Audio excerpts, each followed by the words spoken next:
Now, GroupM has just unveiled the this year, next year report, their annual forecast of advertising expenditure, which also gives us an understanding of how the AdEx fared in the year gone by. Now, if you have not managed to lay your hands on the report as yet, I'm hoping this video will sort of come in handy, because we're going to get a lowdown on it from one of the senior most leaders at GroupM, Mr. M.A. Parthasarathy, the Chief Strategic Officer of GroupM South Asia. Thank you so much for joining us. Thank you, pleasure. Now tell us, is this going to be yet another bumper year for digital? And how much has it grown by compared to last year? So absolutely, I think digital is the core part of the growth story. And we are forecasting that in 2025 it will grow by about 11.5%. And that's one of the highest growths also among all the other markets. So we continue to see it on an upward trend. Super. And in your last year's report, you had forecast that AdEx is going to cross 1,50,000 crore in 2024. And then, of course, in your mid-year report, you revised it. So do the numbers match? And what were the big factors that really went in its favor and the gamble that did not pay off maybe? So we do this at the beginning of the year, then we do a mid-year evaluation, and then of course we do a final recap at the beginning of the next year on how the year went. And we started the year obviously with a slightly more optimistic estimate, which then got pared down as the year progressed, and we finally, now we're exiting it at about 8.8%. Now there are obviously a lot of factors, and combination of geopolitical, inflation, the price of commodities going up, the trickling down of, the slowing down of investment in all of the new age sector clients and their economies, some of the gaming restrictions in certain markets. So a lot of factors, primarily inflation, therefore less disposable income in the hands of consumers, and the inflation in a lot of input materials made marketers pare down their own ad spend budgets, and obviously consumers also not driving that consumption. So these are all aspects, but having said all of that, we still believe that this is one of the fastest growing economies, and therefore a critical growth engine.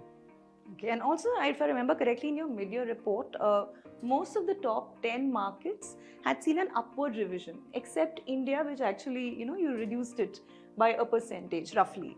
What were the factors at play? Well, you spoke about that. I want to understand if the same factors are expected to maybe play out differently in the next year, and what is India's rank right now on the global advertising map?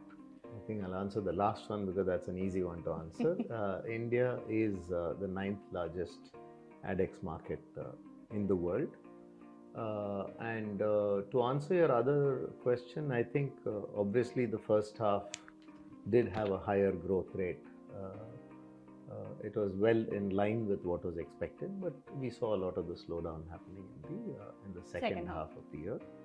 And while there are certain things that could bring back the growth, whether it's the more wealth in the hands of the consumers through the tax changes and all of that, we still believe the first 6 months are likely to be slower than the next 6 months for a number of categories. Okay.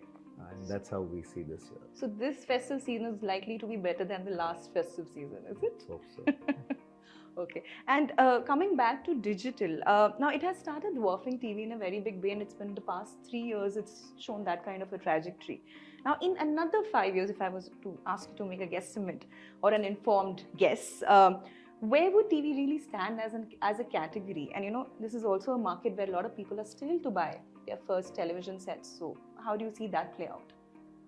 See, I think India is probably one of the few markets in the world where all media is either growing or at least flat. In most other markets, we are seeing a sharper drop in all the traditional channels. So if we were to look at the global outlook, almost 82% of all ad spend is digital. Whereas in India, it is, with all the rapid growth, it's reached about 60%. So TV continues to be very important in India. but obviously the shape of that TV also will evolve with connected TV and things like that becoming much larger as time grows by. In the sense, it will have a much faster growth rate. Okay. And the other point to be noted is that we believe it's no longer possible to just call it digital as one catch-all phrase, because there are so many components of it. I mean, earlier it was search and display video all in one bucket, and now you have this huge thing called retail media, which is growing much faster than all other forms of digital itself. Right. So I think we shouldn't call it by one name anymore. We have to really pay focus on all the individual elements which come into it. No, that's very interesting, because today you only see a lot of noise in the quick commerce space. Yeah. They are the biggest advertisers, at least the ones who are seen by the consumers directly.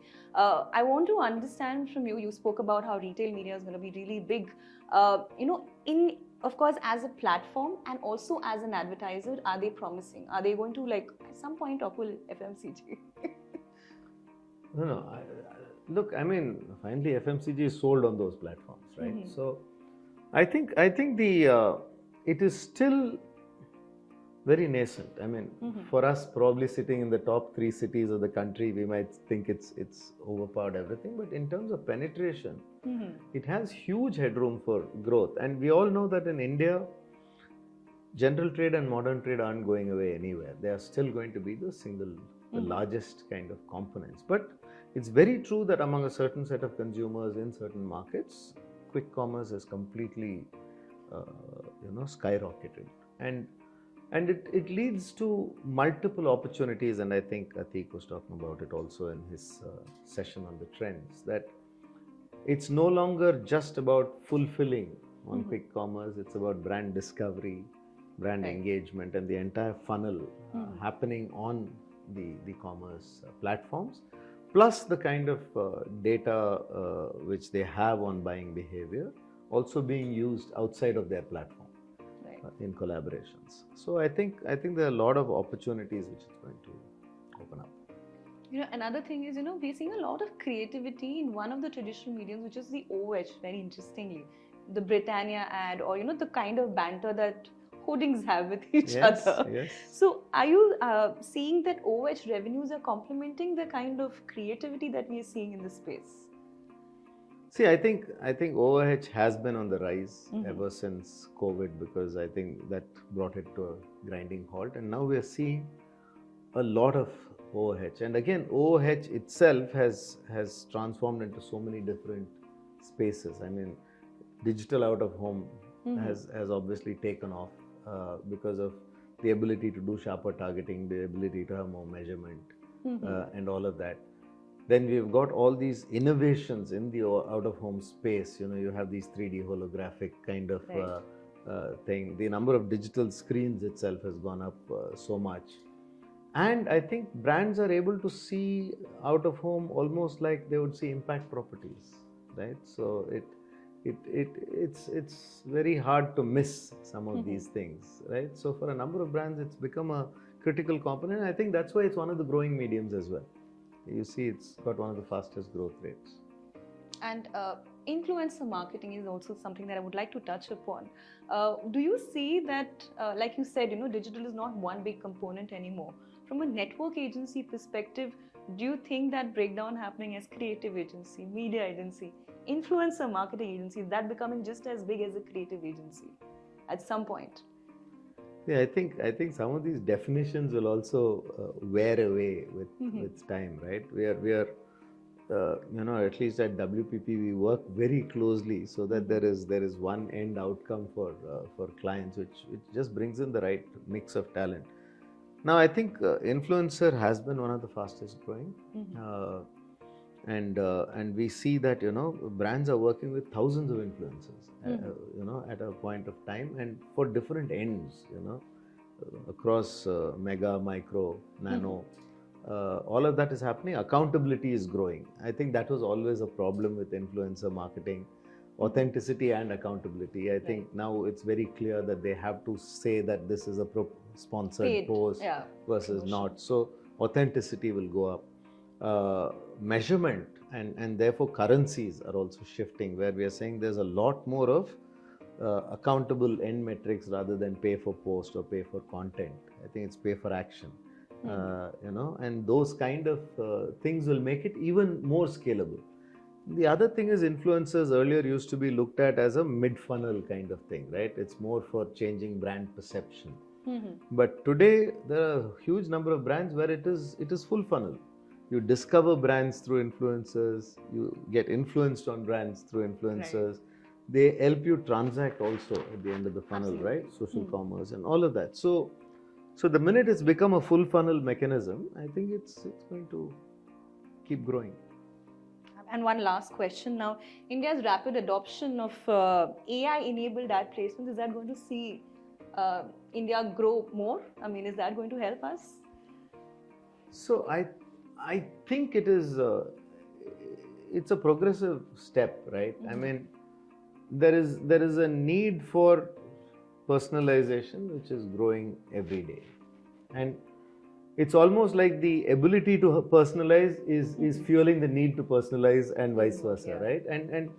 And the more you know about consumers, the more you're able to leverage the AI to make sure that the messaging to them is accurate, it's relevant, it is contextual. Like we were talking, it's probably in their vernacular, and it's also adaptive based on various triggers, right? So AI powered optimization of campaigns, as well as AI powered creative and the matching of the cohort to the creative. It's just going to keep getting better and better. Super. Also hoping our addicts keeps getting better and better. Absolutely. Thank you so much for speaking to us. Thank you. Pleasure.